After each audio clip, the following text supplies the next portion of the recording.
All right, Zach, you have over 200 hits and 28 home runs.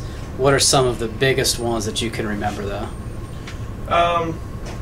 Probably my first one that I hit when we were down on a spring break trip down in Georgia. That was probably one of the memorable ones. And probably this year against Concord when we were down there, we were down by 2, and I hit a 2-run home run to tie it up. So those two probably stand out the most in my mind right now.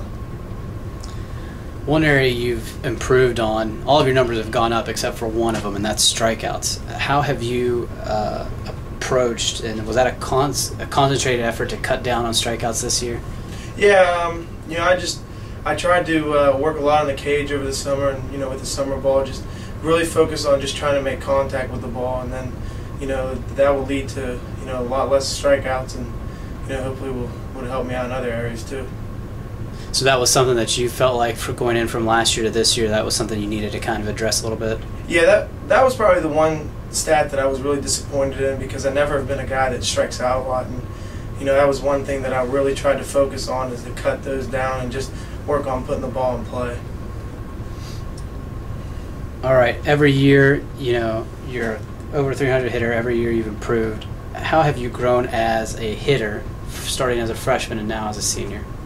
Well, just the first year you really don't know the ropes. You kind of are trying to find yourself as a hitter, where you're at, where the pitching's at in the league, and I think just each year you sort of are able to get an idea of what pitchers are going to throw you, and just how they're going to work you, and that was one thing that from my freshman year to my sophomore year, and then and so on. It just you could tell by how they were working me consistently what I needed to work on and what I needed to do to become a better hitter.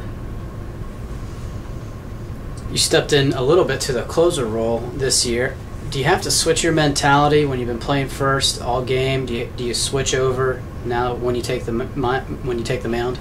Not really. I mean, a little bit. I mean, you as a first baseman, you're kind of not in the spotlight whenever you're the pitcher. You're the one that has the ball. Everyone's watching you. So, it definitely, you feel maybe a little bit more pressure, because you're kind of affecting the game a little bit more when you're the pitcher than when you're first base. But, the whole mentality, I think, is the same, though. You go out there and you're competing, and you want to do your best.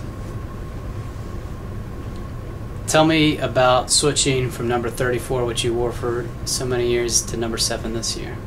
I switched from 34 to 7 this year because this being my last year of baseball, and me being real close with my family, this was what my dad wore when he played baseball. So, I wanted to kind of dedicate this season to my family and to them. All the support that they've given me, and practices and stuff and games that they made it to. I just felt that it was something that I should do as a way of repaying them for supporting me, as a way to kind of like support them. All right, it's become kind of urban legend a little bit about the turkey hit on the way to Shepherd. Tell me a little bit about that story. Geez, that was probably the thing that, if I could have a memory of my 4 years in college, I think that's going to be probably the number one. I mean, it happened so fast, and it was, after it was done, your heart's racing, and you kind of just don't really know what to say or to do, and then after we kind of cleaned it up and figured everyone was all right and nothing really seriously happened, it was pretty funny.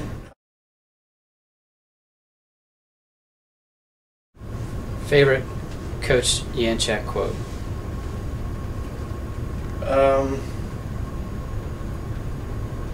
Probably anything that starts with, well, when I was at West Liberty, and then fill it in there. What's your favorite part of game day? Probably pregame, getting ready, just hitting on the field, just getting a feel for your swing and just how you're feeling that day. I think that probably being the most exciting part, because you can feed off of that, whether you have a good round of BP or whether you don't have a good round. You can kind of feel where you're at that day. Do you have any pregame rituals? Nothing really too big. I like to. Usually when we take BP, I usually like to be one of the last ones in my group to take BP. I don't know whether it's just to see other hitters and see what they're doing or what, but that's probably about the only thing that I do pregame wise that, every time. Most played song on your iPod?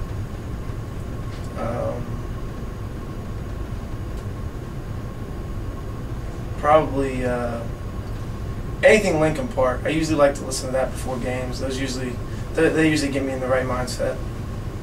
What do you do to unwind?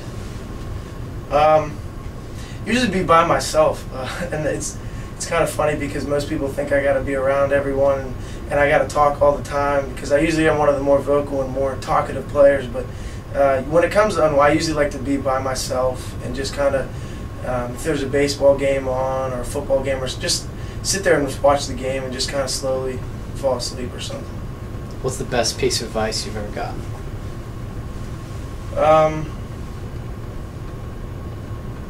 Best piece of advice. Probably just, my parents have always told me just, have confidence in yourself and anything that you do in life. Know that you're going to succeed and it'll all take care of itself. Who's the team's class clown?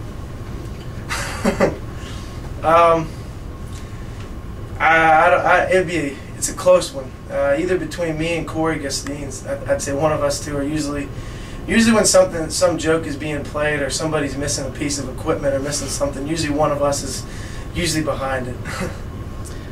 And tell everybody what your major is and what you plan to do after graduating. Criminal justice major. Right now, really haven't done a whole lot of applying to jobs. I'm hoping I'd like to possibly get on somewhere as a GA and then help out, probably with baseball. And I'd like to get into coaching if possible, but right now I'm just trying to finish up with my degree, and then from there I'll decide whether I want to get on as a GA or start applying for jobs, or if I want to go back to school and work towards another degree.